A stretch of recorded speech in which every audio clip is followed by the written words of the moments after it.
વસ્ત્રાપુરના ઘરફોડ ચોરીના ગુનાનો ભેદ ઉકેલાયો. અમદાવાદ ક્રાઇમ બ્રાન્ચે 3 આરોપીઓને 5.12 લાખ રૂપિયાના મુદ્દામાલ સાથે ઝડપી પાડ્યા. અમદાવાદ શહેરમાં વધતા ઘરફોડ ચોરીના ગુનાઓને અટકાવવા માટે સક્રિય બનેલી અમદાવાદ શહેર ક્રાઇમ બ્રાન્ચને મોટી સફળતા મળી છે.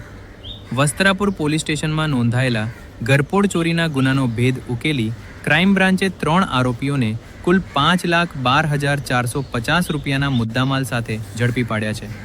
ક્રાઇમ બ્રાન્ચની ટીમ પેટ્રોલિંગમાં હતી ત્યારે ખાનગી બાતમીના આધારે ખાનપુર ખાતે rifle club, cross road, Riviera Sarovar Portico hotel સામે દરોડો પાડી 3 આરોપીઓને ચોરીના મુદ્દામાલ સાથે ઝડપી લેવામાં આવ્યા હતા.